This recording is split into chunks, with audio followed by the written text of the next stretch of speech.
Welcome to This Explainer. You know, sometimes it can feel like we're carrying the weight of past mistakes, right? Kind of like a heavy backpack that you just can't seem to set down. Well, today we're going to explore a really fascinating guide for lightening that load. And let's be clear, this isn't about judgment. Think of it as a practical manual for finding relief and moving forward with a totally clean slate. So let's just start with a really honest question. Are you weighed down by things you've done in the past? We've all been there. That awful, sinking feeling of regret, the memory of a mistake that just replays in your head. It can honestly feel like a debt you can never, ever pay back. But what if there was a way to not just pay it off, but to actually rebalance the scales for good?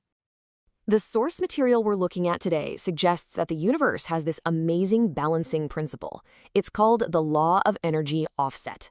Think of it like a law of physics. For every negative action, you can generate a positive action to neutralize it. And no, this isn't just wishful thinking.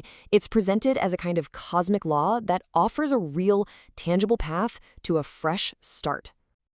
All right, so here's the roadmap for what we're going to cover. Think of it as a bug fix procedure for the soul. We'll look at acknowledging the issue, neutralizing the negative energy, and then overriding it with good. And then we'll get into a powerful tool for daily maintenance and how to completely shift your perspective. So, first things first, the past is the past, right? It's written in permanent ink. We can't go back and erase it. So, what now? Well, let's dive into the core principle that makes this whole cleansing process possible. Okay, step one. If you want to fix a bug in a computer program, you first have to write a bug report, right? You have to define the problem. Well, the same thing applies here. We have to face our past actions and acknowledge them clearly and honestly. And look, this isn't about beating yourself up or making excuses. It's the opposite. It's about finding a quiet moment, looking inward, and just stating the facts to yourself with compassion. Yes, I did that. I made that mistake. That simple, honest acknowledgement is the absolute key to starting the healing process. And this is where things get really interesting. The moment you do that, you transform the problem. It goes from being this vague, scary, unconscious monster of guilt that's chasing you into a processable data file, something manageable. See, you can't fight a formless shadow, but you can absolutely work with a file. So once you've got that data file, it's time to open it up. This next step is all about dealing with the energetic impact of the event, and it really comes down to one thing: empathy. Now, this part takes some real courage. The idea is to use your imagination to truly feel the pain the other person felt because of your actions. Not to dwell in it, but to understand it. You let yourself experience the guilt, the sadness, all of it. This isn't about punishment. It's about understanding the full energetic impact. And this quote just says it all. The pain of your own genuine remorse isn't a punishment. It's a form of repayment. The energy of your repentance literally collides with and neutralizes the negative energy of the original act. It's how you begin to balance the books and clear that cosmic debt. Okay, but what if you can't apologize directly, right? Maybe that person is no longer in your life. Well, don't worry. The system has a workaround. It's time to make a deposit in what you could call the cosmic bank. The logic is really simple. You pay it forward. If you took something from someone, you give to someone else. If you cause someone pain, you find a way to bring healing to another. The crucial part, though, is your intention.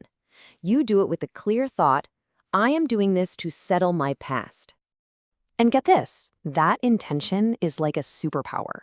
According to this source, a good deed done with a specific goal of settlement has a multiplied cleansing effect. It's like you're adding a turbo boost to your positive actions, seriously accelerating the whole balancing process. So, we've got the big 3 steps for tackling major past events. But what about daily maintenance?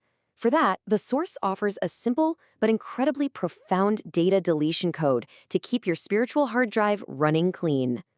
It boils down to these 4 simple phrases from the ancient Hawaiian practice of Ho'oponopono. I am sorry. Please forgive me. Thank you. I love you. You can think of them as a forced reset command for your subconscious mind. So, by repeating these words, maybe every day, you're basically hitting stop on that endless playback of old painful memories. You're interrupting that negative loop and actively working to clear out the old data files that are causing you pain, returning them to a state of 0. Okay, so we've covered the how, but what's the big picture here? What does all this really mean for you right now? Well, this leads to what might be the most empowering idea of all. I want you to really let that sink in. According to this philosophy, the universe doesn't judge you for making mistakes. Everybody makes them. The real test is your willingness to try and correct them. The only true failure is giving up. And this is just incredible. The moment you decide to change, the instant you commit to this process, your entire identity shifts. You are no longer defined by your past as a sinner. Instead, you become a challenger. And at that moment, the universe recategorizes you and starts to offer its full support. So here's the ultimate takeaway. No, you can't change the past. But you are the one in charge of your future karmic balance sheet. You have all the power you need to turn things around, to go from being in the red to being in the black. And the best part? You can start this very moment. So I'll leave you with that. All the tools are right here. The path is laid out. Now what do you think? Isn't it time to start your great cleanup?